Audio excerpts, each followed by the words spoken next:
খরচ হয়ে গেল সবই, খরচ হলো সবই, হিসেব মেলে না। মেলে না কেন? স্যার, রোমান্টিক কবিতা হচ্ছে নাকি বাজারের ফর্দ কে জানে। রোমান্টিক কবিতা কি ধরনের হয় সেটাই তো বুঝতে পারছি না, বলো। তাহলে লিখবো কি করে? স্যার, এই বলবি বেরোবি না? চল। দূর, আমার ভালো লাগছে না মামা। এই কবিতাটা আজকে শেষ না হলে আমি এখান থেকে এক পাও কোথাও নড়বো না। সে কি রে, তুই তো ঝড়ের গতিতে কবিতা লিখিস, আজ এমন কি হলো? কবিতার থিমটা একটু গন্ডগোলের।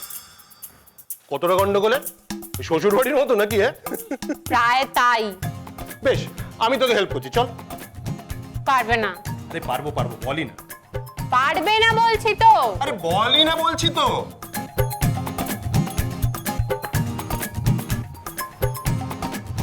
রোমান্টিক।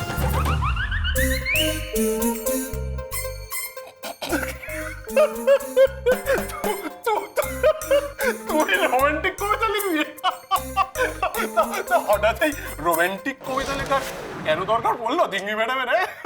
দরকারটা আমার নয়, আমি তো রোমান্টিক ব্যাপারটা বুঝি না। দরকারটা অন্য কারুর। আমি তার হয়ে কবিতা লিখে টাকা পাবো। তোমার ভাগ্নি এখন রোজগেরে, বুঝলে মামাশ্রী? তুমি আমাকে বড্ড জ্বালাও, জানো তো? যাও এখান থেকে, যাও যাও যাও। যাও। কি দেখলে বাবা? বরফি কবিতা লিখেছে? লিখবে, এখন চুল ছিঁড়ছে। দাও 50। রোমান্টিক কবিতার ব্যাপারে তোমার কোনো আইডিয়া আছে মা? আইডিয়াল রোম্যান্স, রোমান্টিক কাপল,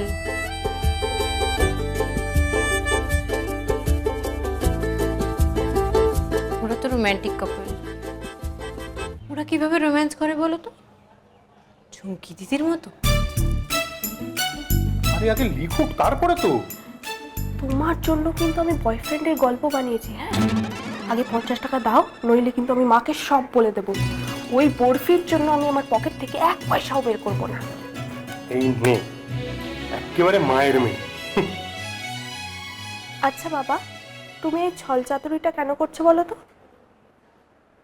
যাতে বরফি নিজে রোজগার করে আমায় টাকা দিচ্ছে এটা ভেবে খুশি থাকে।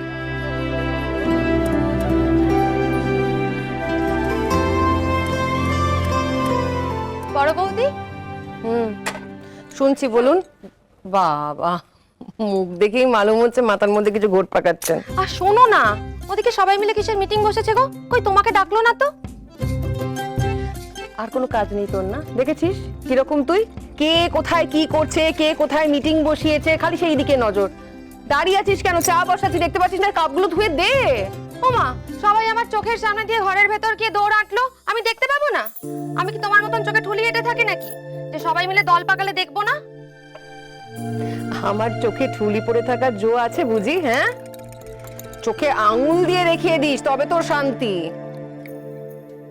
এই বলছি, বাড়িতে বেগুন আছে রে? বেগুন? বেগুন দিয়ে কি করবে গো? বেগুনি করব আর আলুর চপ। মিটিং এ একটু তেলে ভাজা করে দিলে মিটিংটা জমে যাবে। একটু বের করে দে তো আলু আর বেগুন, আমি এদিকে পেঁয়াজগুলো কাটতে শুরু করছি। আর একবার চট করে গিয়ে দাদাকে জিজ্ঞেস করে দেয় আদৌ ভাত খাবে কিনা আজকে। না খেলে না খাবে, তুমিও তো না খেয়েই আছো। কই, তোমায় তো কেউ এসে জিজ্ঞেস করে না তুমি খেলে কিনা? সবাই এখন মিটিং এ ব্যস্ত, কার খেয়াল থাকবে বলতো আমার খাওয়া দাওয়া নিয়ে? বড় বৌদি, তোমার জানতে ইচ্ছে করে না গো কি নিয়ে মিটিং হচ্ছে? আমার যখন বাদ রেখেছে তখন মিটিংটা নিশ্চয়ই আমায় নিয়ে।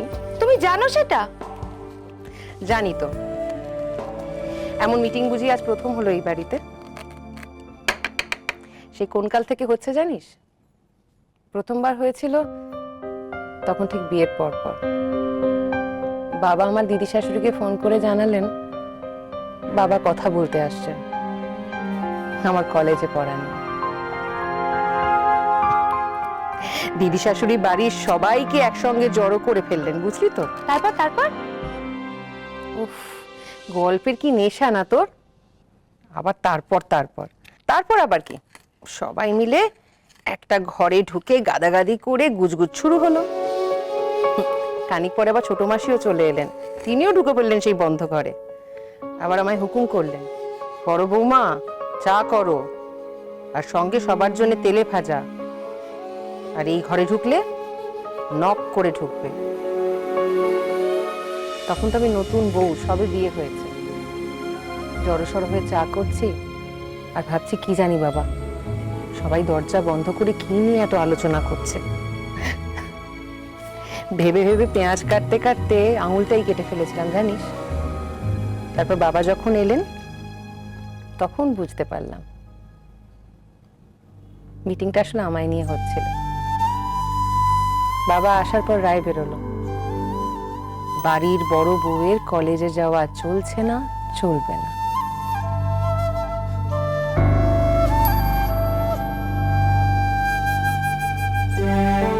তারপর থেকে এরকম মিটিং কত দেখলাম।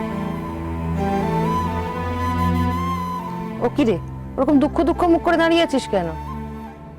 ওরে বোকা মেয়ে, মিটিংটা আমায় নিয়ে হচ্ছে রে।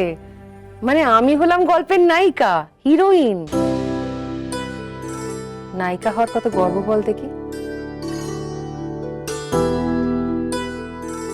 দূর, মুখটা ঠিক কর তো, হাস একটু। তুই কাঁদলে কিরকম প্যাঁচার মতো দেখতে লাগে তোকে। বরং খুশি হরে, অন্তত এই মিটিং গুলোর সময় সবাই আমার কথা ভাবে। অন্তত এইটুকুন সময় আমি সকলের কাছে ইম্পর্টেন্ট, বুঝলি? তুমি কি গো, এত কিছু বুঝে ওদের জন্য তেলে ভাজা বানাবে? তো কি করব কাজল, ঘরের কোনায় বসে কাঁদবো? ওরা কেন আমার সঙ্গে এরকম করে গো? আমায় কেন মিটিং এ নিল না গো? আমাকেও নাও মিটিং এ। তাই বলে মিটিং এ কি হলো তোমার জানতে ইচ্ছে করবে না? মিটিং এ কে কি বললো না বললো সেগুলো জানতে চাইবে না? মিটিং যারা করছে রেজাল্ট তারাই বার করবে। রায় বেরোবে ঠিক সময়, দেখিস। শুধু তুই একটু ধৈর্য ধরতে শেখ, একটু অপেক্ষা করতে শেখ, বুঝলি?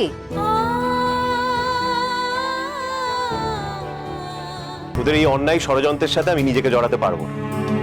মা, আমায় বাদ দাও। না না, দাঁড়া দাঁড়া, যাচ্ছ যাও, কিন্তু তোমাকে তো আমি খুব ভালো করে চিনি, তাই বলছি। পার্টিসিপেট করবে না খুব ভালো কথা, কিন্তু এইটুকুনি প্রমিস করো যে দিদি ভাইকে এই বিষয়ে কিচ্ছু বলবে না। আমি কিন্তু মেজদার ওপর কোনো ভরসা করতে পারছি না। মেজদার কোনো ভরসা নেই, সারাদিন বউঠান বউঠান করে, শেষে দেখবে বৌদিকে গিয়ে সব বলেই দিয়েছে। কাকাই না, প্লিজ, আমি কিন্তু তোমাকে সব ক্লিয়ার করে বলেছি। যদি মা আরে জানতে ঠিক পারে, আছে, এক কথা বারবার বলছিস কেন? তুমি ওকে এভাবে বকছো কেন? ওর কি দোষ? দেখছো তো ছেলেটা কিরকম টেনশনে রয়েছে। আর তুমি তো একটা সামান্য প্রমিস করলেই এক কথা এতবার করে তোমাকে কেউ বলে না।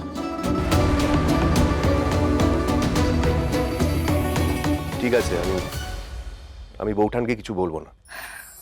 যাক বাবা, দেবর লক্ষণ রাজি হয়েছেন, বউঠানকে উনি কিছু বলবেন না। টিপু দেখ, তুই তো বড় হয়েছিস, একবার ভালো করে ভেবে দেখ তো, মাকে এড়িয়ে তুই যে কাজটা করছিস সেটা কিন্তু ভুল করছিস, আর তোমরাও ভুল করছো। ওর এই অন্যায় আবদারটাকে মেনে নিয়ে মাকে এড়িয়ে কখনো ছেলের বিয়ে হয় নাকি?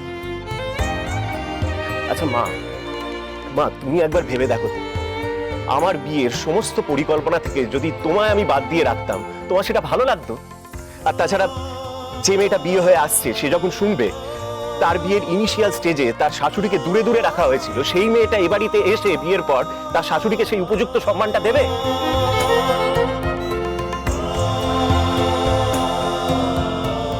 কথাগুলো মনে রাখিস।